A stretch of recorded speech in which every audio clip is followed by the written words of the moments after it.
What's up, guys? It's Steve Cardenas, aka Rocky the Red Power Ranger, and you are watching Smart Tank Revolution. Ladies and gentlemen, welcome back to the Smart Tank Revolution, where we always kick out at 2. I am your host, Mr. Big Time Donnie, aka the Benevolent Intelligent Mr. Donnie Wonderful, back at you with another video, another tangent. By the way, the special guest sponsor of tonight's episode is Canada Dry Ginger Ale. I used to be a Schweppes man. I may be a Schweppes man. It's been a while since I had this beautiful, delicious delicacy, and I stand by it. Oh yeah, man, I stand by it. Ginger ale on the rocks, man. That's delicious, nutritious, and delicious. Canada Dry Ginger Ale.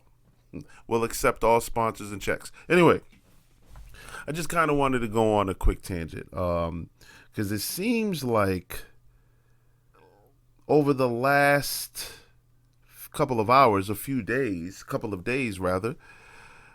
there have been shifts in hints and rumors that is shaking up the wrestling world. Or not shaking up the wrestling world. They're hinting at certain things. Today, I just got a message from my esteemed colleague, Mr. Joey Business. Shout out to you. I always find a creative way to throw a shout out into Mr. Joey Business. Nevertheless, he sent me. Let me see if I can pull this thing up. Well, he sent a picture of Sasha Banks, and I guess there's interest to her returning to WWE. And I said, damn, this new regime of WWE, they are looking to mutilate and annihilate competition. Like, this is getting pretty damn bad. And I mean bad meaning good. You know, like, they are showing that, hey, listen, we couldn't give a single solitary beep. They are going after this. I like this. And I may say, and I feel bad for saying this because I'm a huge fan of Vince McMahon, but I'm glad Vince isn't in the driver's seat now. Good Lord, this is amazing. On top of that, and we're going to go over some of these tweets. Well, there's really only two that I want to read, but I want to reel it back and discuss CM Punk real quick, because there was a tweet by O'Shea Jackson Jr. I'm a huge fan of his since his actorial. Is that what it is? Actorial? Well, whatever. His film debut at Straight Outta Compton. That's Ice Cube's son. He's a huge wrestling fan. He tweeted out a nice, concise, and I think fair assessment of the CM Punk Phil Brooks situation. And I want to read that to you now on this channel. By the way, Smart Tank Revolution is on Twitter, so you can follow us there, by the way. So, O'Shea Jackson Jr. tweets, he, CM Punk, was hurt by Vince. Vince's decision-making in politics. He leaves. A company starts because people were tired of the same old shit. They get Punk. Life is sweet. Tells AEW he's happy to be back and he'd never leave, which I'm sure he didn't think he would have to. Punk sees it's a fucking asylum run by the patients. Okay, wait. Pause. Okay, so I skimmed through this and thought that it would be excellent to read. But obviously, I didn't read every sentence like I should have. But this is amazing. This is amazing. Because thus far, I agree with it 100%. Now, carry on. Punk sees it's a fucking asylum run by the patients. Calls people out on their shit. Calls them children. By the way, that's their whole storyline now. Wow. They don't like that. He doesn't want to be a part of their fraternity. Constant shots and promos or their behind the scenes show. Oh yeah, that's right. Being the elites. See, you EVPs are slick. Bear with me 1 second. Take another sip of this delicious Canada Dry ginger ale, the unofficial spokes drink of, the unofficial sponsor of Smart Tank Revolution. Take a little sip of this to soothe the spirits. Bear with me 1 second. This is all live and uncut, unedited. Okay. They don't like that he doesn't want to be a part of their fraternity. Constant shots and promos or their behind-the-scenes show, being the elite. Things finally come to a head when they barge into his dressing room when he told them he didn't want to speak. All right, I have to interject there. He literally did say, if you have a problem, you can take it up with me. And they did. They did just that. But you don't barge into somebody's dressing room and just expect to have a civil conversation. No. They intended some blood to be shed. Okay, so he continues. Gets suspended, comes back, can't go to their show, so Tony makes a show for him where they can't go. They complain that they're banned from the new show, even though Punk isn't allowed to go to Dynamite. Then gets called out by another guy on AEW's biggest pay-per-view ever. He answers the call, gets fired, and has to deal with getting dragged publicly. Even watching said children do victory laps on his show about him being out of work. Ooh. There's more. And then WWE makes an offer. No longer ran by Vince. New regime. Which is what he wanted in the first place. And where he makes history just by standing at the top of the ramp in a white t-shirt. But he's a crybaby hypocrite. What was he supposed to do? Just be out of a job or go to a promotion even smaller than AEW so haters could be happy? Fuck that. And yeah, Tony should have kept him. He also should have forced the fucking Bucks to have that meeting and squash it. Instead of them bailing on Punk when they scheduled a sit-down right before All In, like a fucking boss. Stronger words and sentiments couldn't have been shared by any lesser of a distinguished gentleman than O'Shea Jackson Jr. I concur with every piece of that thread, every sentence in that thread Donnie Wonderful believes. If you're, let's just, okay, not to say that they're children. I'm going to respect them as EVPs. But if your boss says, let's have a meeting where we can bury the hatchet, water under the bridge, where we can let bygones be bygones, let's be professional, and you ditch it, you deserve this. You deserve this. What trended more this weekend than CM Punk returning back to WWE? Come on. And on top of that, I do want to say that, Punk's, the 10 minutes they gave him at the end of Raw, I was expecting bloodshed. I'm not going to lie. I was expecting genocide. I was expecting an apocalyptic pipe bomb. But I get it. We got to be patient. And or maybe WWE doesn't even want to acknowledge the minor leagues. Ooh, I didn't say that. That was my inner thoughts. Because I love AEW. And another tweet that I want to read here, and this comes from QT Marshall, or Marshall, however you say his name. I sent this to Joey, and I'm saying, hey, listen, AEW, and I believe I used this analogy on the last video. AEW is the Titanic. They're on the Atlantic, and that iceberg is rapidly approaching. So QT Marshall, or Marshall, tomato, says, thank you, AEW. Thank you, Tony Khan. I've had the privilege of being here since day one, and I've written over 750 formats for All Elite Wrestling, and always with pride.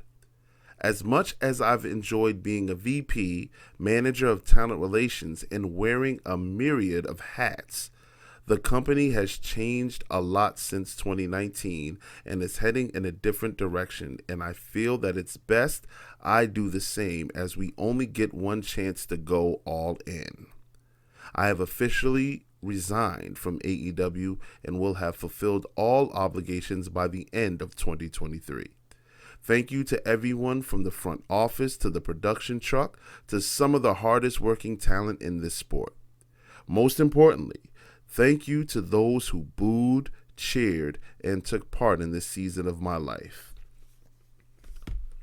As a very vague, and I emphasize and stress vague part of that last sentence, you're welcome, QT Marshall. I enjoyed booing you whenever you would show up here in Boston at Dynamite.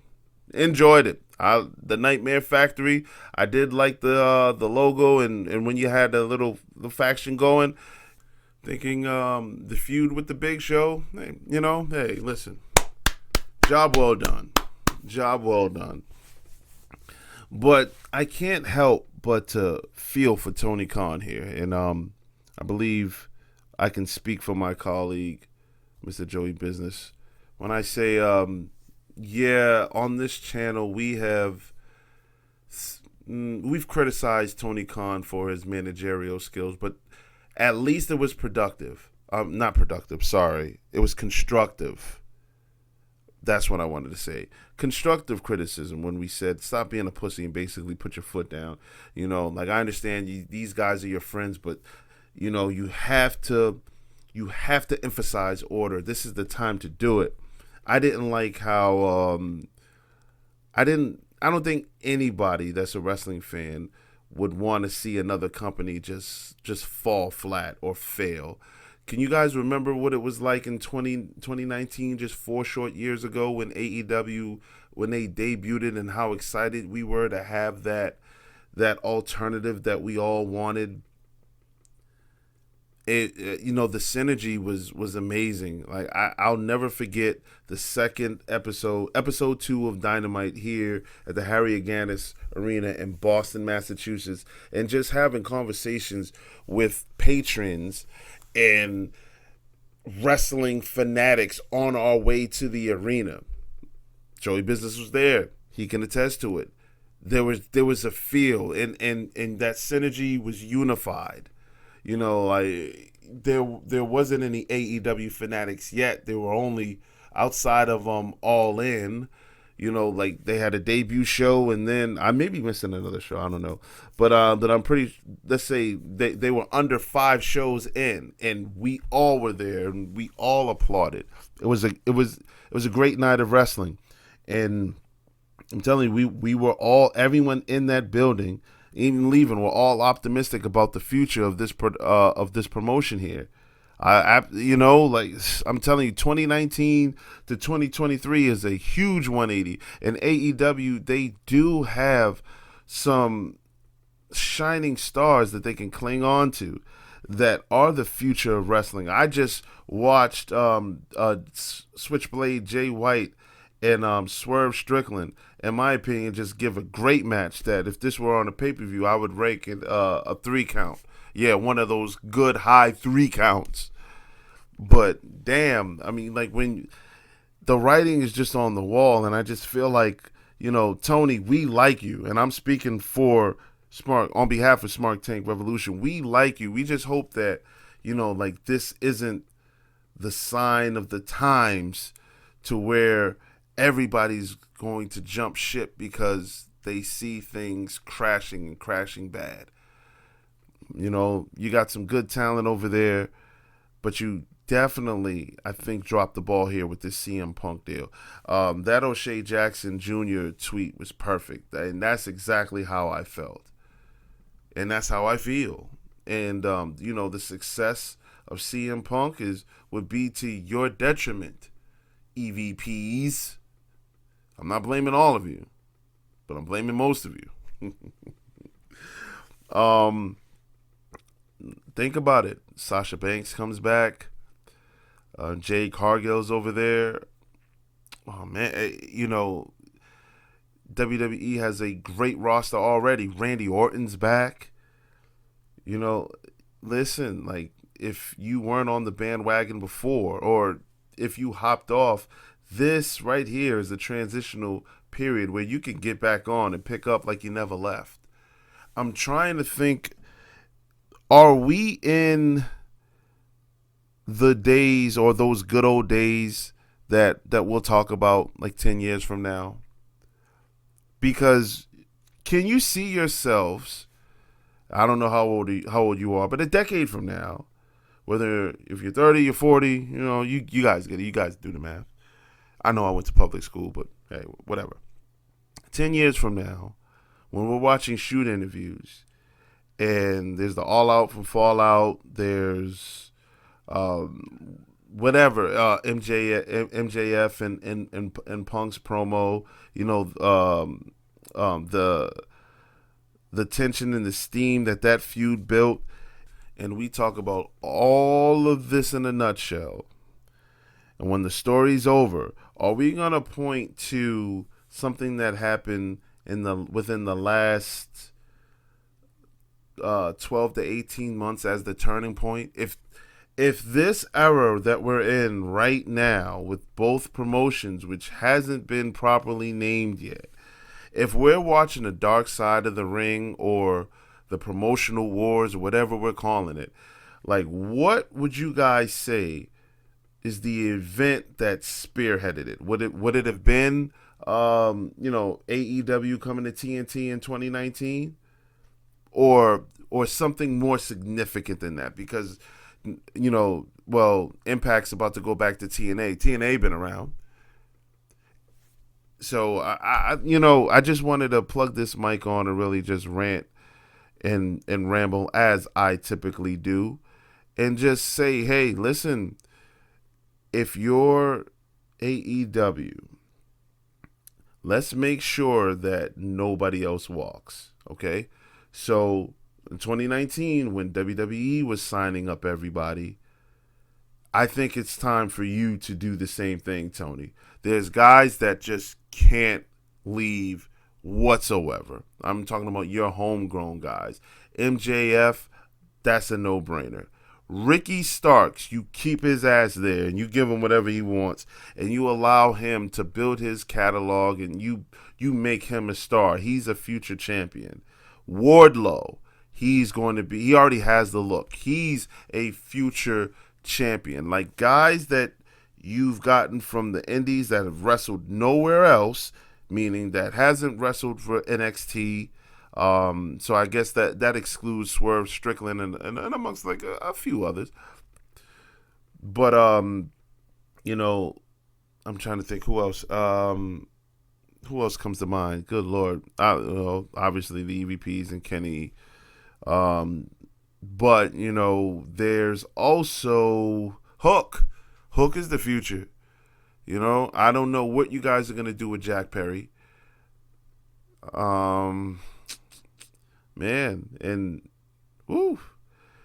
and the signings, man. The signings. I thought they did great by signing Jay Lethal, but can you guys imagine what Jay Lethal would be doing over on the WWE side? And if that's a wrestler that they allowed to go to a Raw and SmackDown, just think about how interesting that makes WWE, or how much more interesting that, or entertaining that would make those shows. There's all these great pairings, and Tony, we're not praying for you to fail. I don't like the fact that your bookers essentially are jumping ship with the verbiage that he put in this tweet, that things are changing. He doesn't think it's for the better. Doesn't think it's for the best. So, listen, I want to see both companies be successful. I want to be excited to watch pay-per-views and PLEs. Okay, I'll give you both the respects. I want to respect sports entertainment, and I also want to watch professional wrestling. And I want them both performing at the apex ability that they can with no more issues. Rodney King said it, right? Can't we all just get along? Well, probably not. But damn it, just wanted to cut this microphone on, and again, just rant and ramble and go on a tangent. Thank you guys for subscribing to the channel. Thank you guys for liking the videos. And I'll be back at you guys with another one.